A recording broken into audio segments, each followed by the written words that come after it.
Hoi, mijn naam is Keisha Brooks. Ik ben 24 jaar oud en vandaag ga ik mijn getuigenis aan jullie vertellen.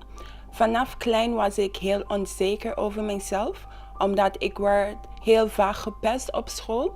En door dat begon de onzekerheid van binnen over hoe ik eruit zag, of ja, over alles eigenlijk. En ik groeide tussen jongens en het was heel moeilijk voor mij om een goede band met dames te hebben. En vanaf klein begon negatieve gedachten. Gedachten van zelfmoordgedachten, verdriet. Ik had ook gedachten om mensen te vermoorden. En voor zoveel jaren, ik zeg niks over deze gedachten, omdat ik dacht dat ja, mensen zouden denken dat ik gek ben of mensen zouden mij niet geloven. En ik hield alles van binnen. En het was soms heel moeilijk, omdat wanneer die gedachten kwamen, soms raakte ik in paniek en ik wist niet wat ik moet doen of wat ik moet zeggen of hoe ik moet handelen. Maar godzijdank, ik had door die gedachten, ik deed niks. Maar het blijft gewoon negatieve gedachten op die moment. En als ik ouder werd, ik begon deel te nemen met heel veel activiteiten in school. Zodat ik kan goed voelen over mezelf. Ik begon te drinken. Ik probeerde van alles om gewoon een beetje op mijn gemak te voelen. En dat was ongeveer hoe ik leefde voor heel veel jaren. En het was heel moeilijk voor mij om over alles te praten, omdat ik dacht dat dit was normaal. Ik dacht, oké, dit is leven. Ik moet leren hoe ik moet met deze negatieve gedachten handelen. Ik moet gewoon mezelf in relatie zetten, dan gaat alles goed komen. Aan de buitenkant, ik was gewoon normaal. Ik was een persoon die altijd blij is. Ik was een persoon die altijd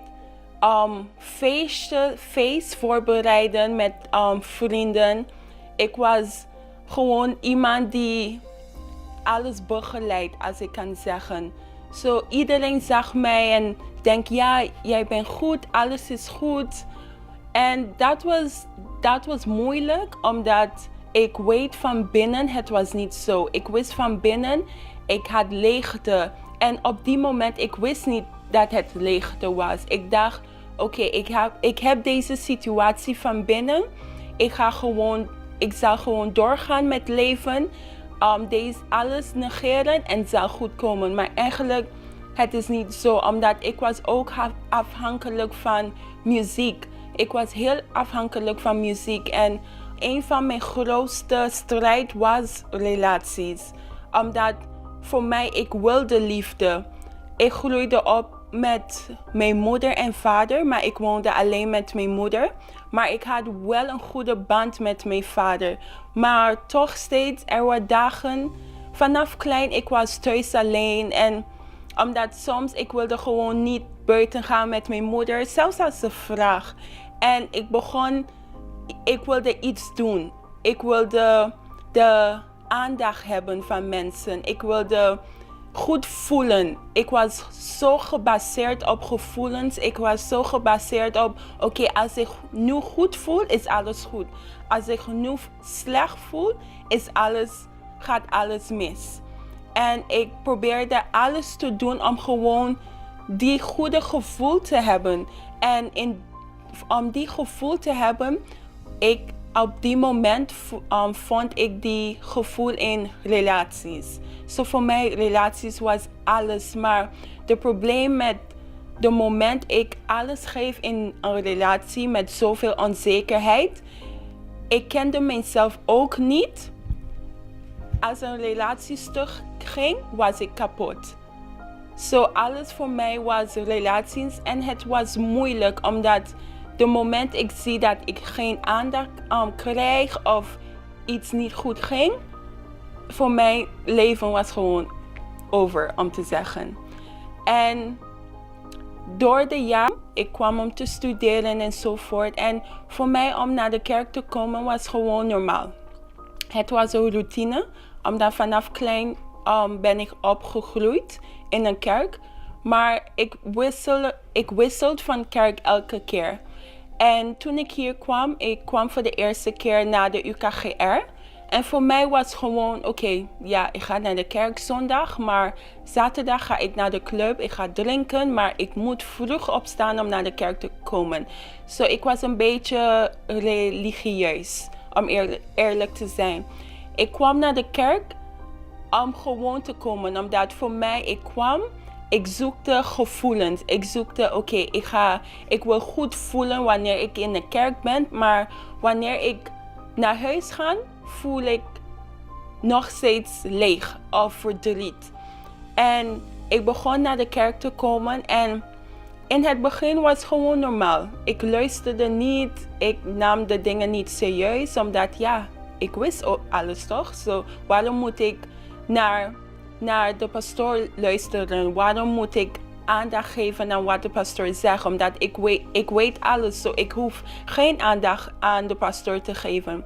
Maar toen ik begon te zien dat, oké, er is iets fout met mij, omdat de pastoor praat over, je hoort andere getuigenissen van mensen die zelfmoordgedachten hadden, verslavingen. En ik dacht, nee, ik ga dit aan niemand zeggen, omdat mensen zullen denken dat ik gek ben. Mensen zullen slecht naar mij kijken, omdat dat is altijd de eerste gedachte die in onze hoofd komt, negatief. Nee, niet doen omdat dit zal gebeuren, dat zal gebeuren. En het moment dat ik begon eerlijk te zijn met de pastoor, de vrouw van pastoor, over hoe ik me voel.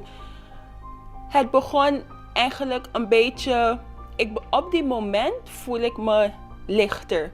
Omdat hun eerste reactie was, oké, zoals komt goed, jij bent niet de enige. Wij gaan je helpen om uit deze strijd te komen. En voor mij was gewoon, ik schrok een beetje, omdat ik had een heel ander beeld over hoe ze zal reageren.